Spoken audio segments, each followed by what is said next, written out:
Hello and welcome you all to beat the street. आज की video में हम बात करने वाले हैं फ्यूचर रिटेल और अमेजोन की जो डील चल रही थी उसके रिगार्डिंग अपडेट क्या है। साथ ही साथ ईडी के स्कैनर में आ चुका है और फेमा का वायलेशन करने के कारण अमेजोन और फ्यूचर रिटेल। और आपको एक और चीज़ जो अपडेट है, जो आज आज का जो फ्यूचर रिटेल के ऊपर जो दिल्ली हाई कोर्ट में जो केस चल रहा था उसके रिगार्डिंग जो अपडेट है वो आज इस वीडियो में आपको बताने वाले हैं। तो अगर आप चैनल पहली बार आए हैं तो चैनल को सब्सक्राइब करें और वीडियो को लाइक करें ताकि ज़्यादा से ज़्यादा लोगों तक ये वीडियो पहुंच सके। सबसे पहले आ जाते हैं कि कंपनी का आज जो दिल्ली हाई कोर्ट में केस चल रहा था उसमें उससे रिलेटेड जो अपडेट है उसमें कंपनी ने साफ साफ कंपनी के जो वकील थे उन्होंने बताया। बट आज कंपनी के जो पूरा जो स्टेट था उसमें ये पता चला है कि ये पूरी डील अभी स्टिल ये होल्ड पे है। बट ये जो केस है उसे कल इसे अपडेट किया जाएगा, साथ ही साथ कल ही इस पर पूरी सुनवाई की जाएगी। तो ये एक रीसेंट अपडेट है इसके रिगार्डिंग। और अब इसके बाद हम आ जाते हैं कि फेमा के वायलेशन से रिलेटेड फ्यूचर रिटेल पे क्या केस चलने वाला है। तो एक महीने पहले जब दिल्ली हाई कोर्ट का आया था केस जिसमें अमेजोन को एडवर्स रिमार्क मिले थे और साथ ही साथ उन्होंने दिल्ली हाई कोर्ट ने जो पूरी केस की छानबीन की उसमें पता चला कि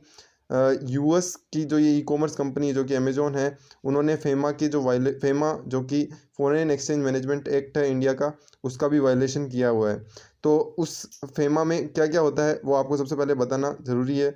उसमें आता है कि कंपनी कोई भी कंपनी जो फॉरेक्स में फॉरेन एक्सचेंज में ट्रांजेक्शन करती है, अगर उसमें कोई भी कॉन्ट्रावेंशन होता है, जैसे कि अमेजोन आउट ऑफ इंडिया की कंपनी है और फ्यूचर रिटेल इंडिया की कंपनी है, तो अगर कोई भी ट्रांजेक्शन बनाया जाता है या कोई भी एग्रीमेंट किया जाता है तो उसमें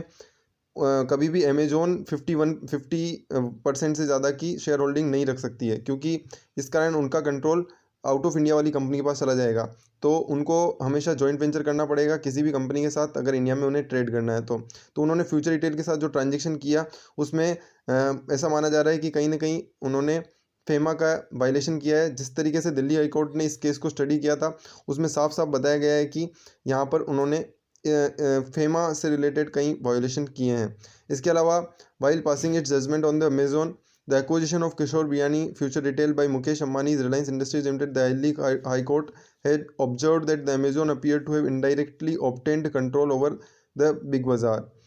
तो अमेज़ोन का यहाँ पे साफ साफ बताया जा रहा है कि अमेज़ोन ने यहाँ पे इनडायरेक्टली बिग बाज़ार को without approval of the government यहाँ पर अक्वायर कर लिया है, जिसका कंट्रोल नहीं होना चाहिए। ये साफ साफ एक फेमा का वायोलेशन है। तो ये एक बहुत बड़ी अपडेट है फ्यूचर रिटेल के शेयर होल्डर्स के लिए कि अगर यहाँ पर पता चलता है कि फेमा का वायोलेशन हुआ है तो कहीं ना कहीं अमेज़ोन को यहाँ पर मुँह की खानी पड़ सकती है और फ्यूचर रिटेल्स के शेयर होल्डर के लिए ये कहीं गुना पॉजिटिव हो सकता है और शेयर प्राइस में यहाँ पर अच्छा खासा मोमेंट देखने को मिल सकता है कल। इसके अलावा बता दें कि दिल्ली हाई कोर्ट है Amazon's attempt to control future retail की फ्यूचर रिटेल को भी कंट्रोल करने की अमेजोन की जो लगातार कोशिशें चल रही है उसको भी यहाँ पे साफ साफ दर्शाया है और बताया है कि फेमा के रूल्स के अकॉर्डिंग एफडीआई जो रूल्स होते हैं फॉरेन डायरेक्ट इन्वेस्टमेंट के जो रूल्स होते हैं उसके तहत कोई भी आउट ऑफ इंडिया की कंपनी इंडिया की कंपनी पर अपना जोर नहीं चला सकती है, उसका इतना स्टेक खरीद नहीं सकती है। बट दिल्ली हाई कोर्ट ने जब इसे एनालाइज किया तो फ्यूचर रिटेल के शेयर होल्डर एग्रीमेंट में जिस तरीके की बातें लिखी गई थी अमेजोन के द्वारा उसमें यहाँ पे साफ साफ प्राइमा फेसी ये पता चलता है कि उन्होंने अमेजोन इसमें कंट्रोल के प्रोटेक्टिव राइट्स अपनाना चाहती थी और इस कारण वहाँ पर एक पता चलता है कि वहाँ पर उन्होंने इस एग्रीमेंट को इस तरीके से ड्राफ्ट किया कि उन्होंने एफडीआई रूल्स को यहाँ पर तोड़ने की कोशिश की है। जी हाँ, तोड़ने की कोशिश की है सबसे अच्छा वर्ड है कि उन्होंने एफडीआई रूल्स जो होते हैं जिसमें कि कोई भी कंपनी 51% के से ज़्यादा का यहाँ पर 51% की शेयर होल्डिंग नहीं रख सकती है, तो उन्हें तोड़ने की कोशिश की है और ज़्यादा से ज़्यादा कंट्रोल की कोशिश की है, बिग बाज़ार को अक्वायर करने की कोशिश की है। तो ये जो राइट्स हैं जो 3 एग्रीमेंट में आपको साफ साफ दिख रहे हैं कि share subscription agreement, shareholder agreement और future retail shareholder agreement, future coupon shareholder agreement और future coupon shareholder subscription agreement. तो ये 3 एग्रीमेंट में फेमा के एफडीआई रूल्स की धज्जियां उड़ाई गई है। तो गवर्नमेंट ने और दिल्ली हाई कोर्ट ने साफ साफ ईडी को बताया है और ईडी ने यहाँ पर अपना काम शुरुआत कर दी है। तो यहाँ पर अगर मिलता है कुछ भी अमेजोन के खिलाफ तो फ्यूचर रिटेल्स में यहाँ पर फिर से एक पॉजिटिव मूव देखने को मिल सकता है। किशोर बियानी की कंपनी जो कि जिन्होंने की 24,713 करोड़ की डील रिलायंस के साथ की है, वो वैलिड मान ली गई है दिल्ली हाई कोर्ट में। बट स्टिल यहाँ पर अमेजोन ने फिर से इसे रिव्यू पिटीशन डाली है, जिस कारण अभी दिल्ली हाई कोर्ट में केस चल रहा है। और आज केस की सुनवाई होने वाली थी, बट उसे टाल दिया गया है कल के लिए, और वो कल इसकी सुनवाई की जाएगी और कल हमको पता चलेगा कि क्या है पूरा स्टेटस। और अगर यहाँ पर ये फेवर में निकल के आता है फ्यूचर रिटेल और रिलायंस के, तो यहाँ पर रिलायंस में भी अच्छी खासी तेज़ी देखने को मिलेगी, फ्यूचर्स के ग्रुप में भी काफ़ी अच्छी खासी तेज़ी देखने को मिल सकती है। वहीं अमेजोन जो कि बार बार, क्योंकि सेबी ने अप्रूवल दे दिया है, सीसीआई ने अप्रूवल दे दिया है, दिल्ली हाई कोर्ट ने बोल दिया है, अब केवल एनसीएलटी का यहाँ पर जो स्टेटस है वो केवल एनसीएलटी की तरफ से पेंडिंग है। तो अगर एनसीएलटी यहाँ पर अप्रूवल दे देती है, शेयर होल्डर का अप्रूवल मिल जाता है, तो यहाँ पर गो अहेड मिल जाता है। वहीं एसआईएसी का एक ऑर्डर भी पेंडिंग है। अगर एसआईएसी का ऑर्डर यहाँ पे माना जा रहा है, जो कि पॉइंट यहाँ पर कवर करता है कि अगर एसआईएसी मतलब सिंगापुर आर्बिट्रेशन जो कोर्ट है वो यहाँ पर अप्रूवल देता है कंपनी को, तो जो कंपनी जो पूरा एग्रीमेंट बनाया गया था उसमें SAIC मतलब सिंगापुर आर्बिट्रेशन कोर्ट है, उसका अप्रूवल इस डील को ज़रूरी है। तो यहाँ पर उसका जो है वो इंटरिम ऑर्डर को एक्सटेंड कर दिया गया है, तो वो उसको टिल डेट तक एक्सटेंशन मिल चुका है। तो अब उसका देखना होगा कि उसकी कब तक रूलिंग आती है, और वो रूलिंग भी काफ़ी इंपॉर्टेंट है। सेबी को सेट के अगेंस्ट, सेबी का ऑर्डर है उसे भी सेट के अगेंस्ट यहाँ पर रिव्यू के लिए डाला गया है, तो सेट में अपील की गई है अमेजोन के द्वारा, तो वहाँ पर भी रिव्यू की बात है। साथ ही साथ दिल्ली हाई कोर्ट में भी यहाँ पर वापस से केस की सुनवाई की जाएगी। तो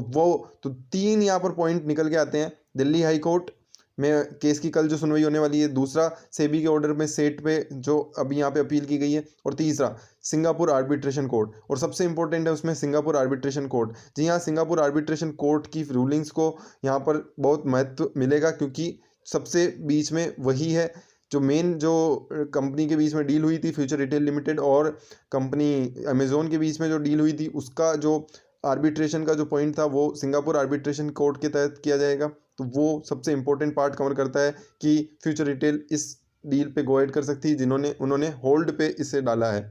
अब आपको बता दें कि federal agency last year had informed the high court that it was already investigating Amazon for एलिज्ड violation of foreign exchange law. तो ईडी ऑलरेडी अपने फॉरेन एक्सचेंज लॉ को अमेजोन की जो वायलेशन जहाँ किए हैं उन्होंने देखना स्टार्ट कर दिया है। और साथ ही साथ दिल्ली हाई कोर्ट में एक PIL भी फाइल की गई है, जिसमें कि अमेजोन के और फ्लिपकार्ट के खिलाफ यहाँ पर काफ़ी फॉरेन एक्सचेंज लॉ के वायलेशन की बात की गई है। एक और बात यहाँ पर जो निकल के आती है वो है the council of the for the agency last year had apprised the Delhi high court that department has already registered and initiated investigation under the provisions of FEMA against the 2 companies to ascertain whether they have been contravening any provision of FEMA and contravening any rule regulation notification. तो already यहाँ पर Delhi high court में बता दिया गया है कि FEMA के अगेंस्ट अगर कोई भी वायलेशन होता है तो साफ साफ यहाँ पर अमेजोन को यहाँ पर बड़ा यहाँ पर देखने को मिल सकता है, जो उनके